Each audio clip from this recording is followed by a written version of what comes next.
All right, we're gonna talk about the Arab slave trade or the Islamic slave trade because it was Muslims mainly doing it, and it needs to be talked about because this was going on before any European was buying before the transatlantic slave trade. Like this was on for a long time before that. So we'll go from the past to present. So I'm gonna jump around on this article, but forgotten slavery, the Arab Muslim slave trade. Let's see. Um, Scholars have christened it a veiled genocide, attributing the tagline to the most humiliating and near death experience slaves were subjected to, from capture in slave markets to labor fields abroad and the harrowing journey in between. While official figures on the exact number of slaves captured from Africa in the trans-Saharan trade are contested, most scholars put estimate at about 9 million. The eastern slave trade in Africa was predominantly concentrated in the east and west African regions. In East Africa, the coastal region was the preferred route, and Tanzania archipelago of Zanzibar became a hub for this trade. Let's see. The Arabs raided sub-Saharan Africa for 13 centuries without interruption. Most most of the millions of men they deported have disappeared as a result of inhumane treatment. This painful page in the history of black people has apparently not been completely turned. Read a loosely translated excerpt from The Veiled Genocide, a book by Trinidad and Dai, I think his name is, a Franco Senegalese author and anthropologist. Let's see.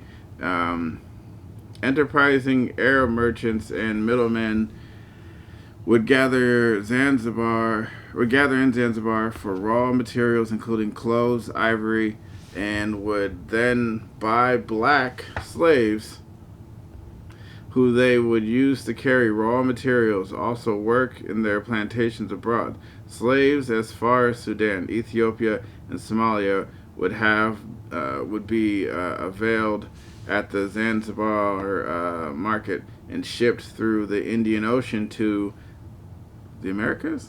No. To the Persian Gulf or Arabic Peninsula, where they worked in Oman, Iran, Saudi Arabia, and Iraq. African Muslims, however, never captured as due to the Islamic legal views. Which, yeah, but if you know about those areas that are named out in West Africa and northern, like a lot of those areas had some of the biggest Christian African nations. And then as you move the southern Bantu peoples, and as they moved down, if you know anything about African history, they actually conquered a lot of Africa, and that's why some of the peoples, I mean, they're still there, but they're minorities. Actually, like that's why a lot of the people look kind of the same because of the conquer. But the trans-Saharan roads to slave markets in Maghreb and the Nile Basin. The voyage that would take up 2 to 3 months involved inhumane conditions that saw slaves die along the way due to disease, hunger, and thirst. And estimated 50% of all slaves in this trade would die in transit. Like, that's a lot. That's a lot. And we always talk about the transatlantic slave, how a lot of slaves died on the way over there and stuff like this. But this practice is something that was already taking place before, America ever even had slaves. Before America even was a thing.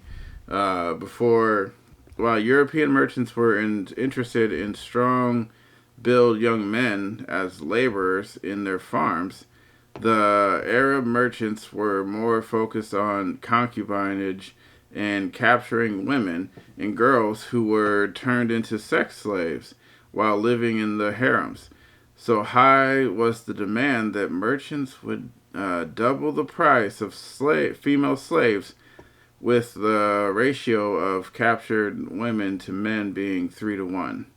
And then in big bold letters here it says the practice of castration on black male slaves in the most inhumane manner altered an entire generation, as these men could not reproduce. So, like, we talk about castration in America, but it actually wasn't a wide thing. It wasn't something that they did all the time. Like, otherwise, most of us wouldn't be here, obviously. So, I'm just saying, America was not the most heinous place for slavery. Actually, the Middle East and among the Muslims was the most heinous place for slavery. I mean, it's one of the places. I'm sure there's other places in Africa, right?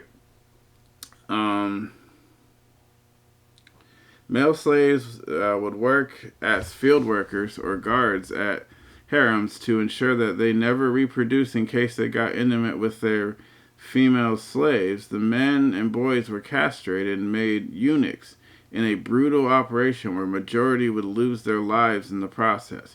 So if 50% would lose it in the journey, how many more would lose it after they got castrated? Because Muslims, if you know any of the teachings of Muhammad and like dirty water, he said that water can't be made impure and all this stuff. Like, they aren't necessarily the cleanest when it came to, yeah. But then I'm talking about in the Middle East, and especially in that time, I mean, the world wasn't necessarily the highest on cleanliness, but like these places were no exception.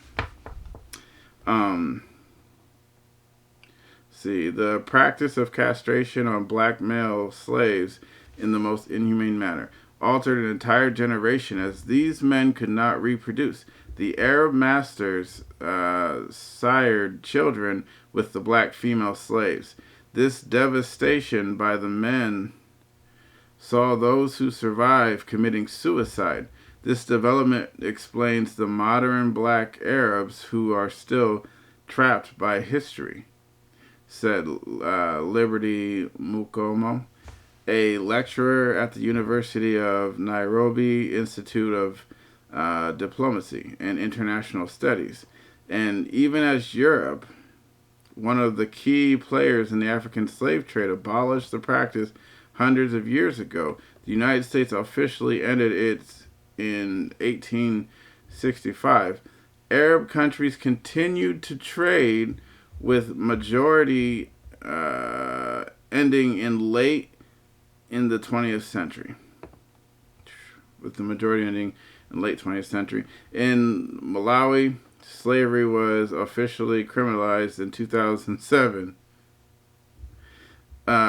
with intentions of some Arab countries currently being involved, albeit clandestine.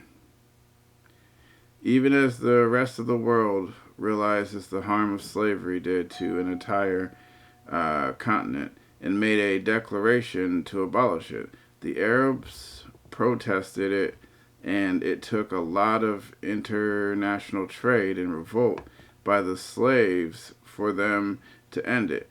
But it is the degree and intensity with which it altered the entire social, reproductive, and economic life of black people that made it more brutal and painful than the transatlantic one, said Liberty. That's a pretty name, though. Liberty, liberty, liberty.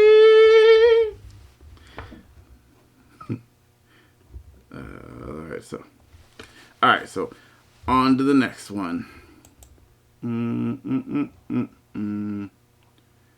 All right, so now this one is called Top 5 Countries Where Slavery is Still Rampant. So let's see. It may be more than 2 centuries since the transatlantic slave trade ended, but slavery is still very much alive in many African countries as well as much of the ancient world. As well as much of the ancient. Yeah, I said that right. Um, other varieties for other varied forms of slavery still exist across the continent, including domestic service, debt bondage, military slavery, slaves of sacrifice, local slave trade, and more. So let's go to the first one. In Mauritania, slavery has been practiced for thousands of years, particularly by the light-skinned Berbers, commonly referred to as Baden whites, and the mixed Berbers, Arabs, all of whom are descendants of slave owners locally referred to as Al Baden. Al Baden, you wish you was an American slave. I'm just the descendant of an American slave. Oh, because we rich. And y'all, well, it's not funny because slavery should be, I mean, we doing pretty well for, coming out of slavery. Anyways, so the next one is slavery in Sudan dates back to the medieval times. It has recently had a resurgence during the Second Sudanese Civil War that lasted between 1983 and 2005. That is a long ass civil war. During the war, human rights campaigners reported a rise in contemporary forms of slavery and accused the Sudanese government of supporting and arming various slave-taking militias in the country. But America's horrible. Like, our government does do horrible things, especially under, Democrat. I mean, but it really doesn't really matter. Like, Republican, Democrat, the way our government operates and the liberties and stuff that it's taking, and especially over the world, like, it's not good. Like, there's some things that our government does. Like, there's parts of it because our government doesn't all operate on the same. But a lot of like the stuff, the way the political dealings we do with countries, often is not fair to them. Like let's just say like some countries are justifiably our enemies, and it is righteous for them to stand against us. So that being said, because of some of the actions that we've done in their countries, so. Yeah, and I'm not talking about it. Not even talking about like the Bush or anything. I'm talking about things that we do under the table and deals we force countries to take. You know what I'm saying? Oh, yeah. I'll post a video in the link. It's talk about economic hitmen, American economic hitmen. But even though slave trade was abolished in Libya in 1853, it still continues unabated, particularly since the fall of President Muammar Gaddafi in 2011. What, you mean he stopped slavery from happening? I don't know. I gotta look into that. But I mean, there's things. So we don't always kill people because they're evil. Or I mean, they may do bad stuff, but normally that's not why we take people out. Like, Saddam didn't get taken out of the goodness of America's heart. There was other things that they had an interest. And what they do is they portray it as, oh, we were going to get, the people who knocked down towers, right? But that's not really what was going on, especially not in Iraq. I mean, Afghanistan and Pakistan, that's where we should have been. And then it shouldn't have lasted as long. We don't need the nation build. We need to just go find the people, kill them, and then be like, don't fucking do that again. You fuck with us, we come and we'll fuck you up. And then we leave. You know what I'm saying? Like, that's just basically how it should have been. But even though the slave trade abolished in Libya I read that already. So let's go next one. According to the U.S. State Department, Egypt is a source transit and destination country for women and children trafficked for purpose of forced labor and sexual exploitation. Does not surprise me. The department further reveals that about 1 million street children in North African countries, both boys and girls, are exploited with prostitution and forced begging. In 2014, the world was shocked by tales of widespread slavery and torture in Sinai Peninsula, where tens of thousands of slaves from neighboring African countries were reportedly held for trafficking. These slaves are alleged to have been chained up and kept in water tankers for up to 6 months. Among them were women held as sex slaves. The Sinai Peninsula is now said to be a haven for Al-Qaeda operatives and Bedouin smugglers and extortionists who have a free hand in the modern day slave trade. It is estimated that there are more than 50 human trafficking gangs currently operating in the Sinai region. Now, why are these Muslim a lot of people call them extremists, but they're not extremists. They're actually taking the actual application. They're following in the footsteps of Muhammad. And don't let any Muslim tell you, look for yourself. Go look it up for yourself. And don't listen to the woke people. I'm not going to, you don't have to believe me. Go look it up for yourself. They are, basically, that was the Reformation, especially in Saudi Arabia. I forget the dude's name.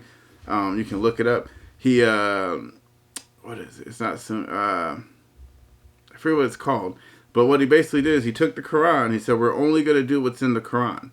And that's why you have, the women get beat up if they can get beat up if they're out there by themselves. Or, yeah, at least that's how it used to be.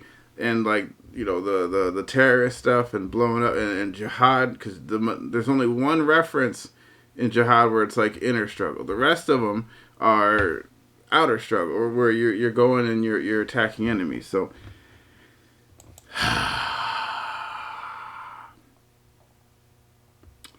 see, South Africa is one of many African countries that suffered immensely during the transatlantic slave trade. Unfortunately, things haven't changed much in terms of ending slavery in this rainbow nation. Last year, the Global Slavery Index estimated that close to 250,000 modern slaves exist in South Africa today. Victims of this practice were identified to have been subject to commercial sexual exploitation. It has also been widely alleged that the majority of wine production companies in South Africa still practice slavery. Among the most common forms of slavery in South Africa includes forced labor, human trafficking, and debt bondage, child exploitation, and forced marriage. Yeah, I had more, but I think I'm going to stop there before the video gets too long. I'm already at 20 minutes. But Islam is not the religion of the black men. In fact, they were the predecessors of the transatlantic slave trade. And you'll find that it was Islam that first degraded and started to change the attitude towards being black to the point where even blacks were ashamed of being black. And it was seen, and being a lighter skin, being white skinned, was seen as being better. So don't let them lie to you, right? And you can talk about, there is slavery in the Bible, and you go to the Torah and the Old Testament and stuff like that. There is slavery, even in the New Testament. But a lot of that's from the Romans and stuff like that. But there is slavery in the Bible and the Torah, and it allows for slavery. That is true, but it's not it's not about certain color or race. If you were conquered, your people could become a slave, right? But it wasn't specifically about you're African, so you're black. So, you know what I'm saying? Because a lot of the Hebrews were black. Not all of them. This is a mixed multitude, but a lot of them were. So, yeah.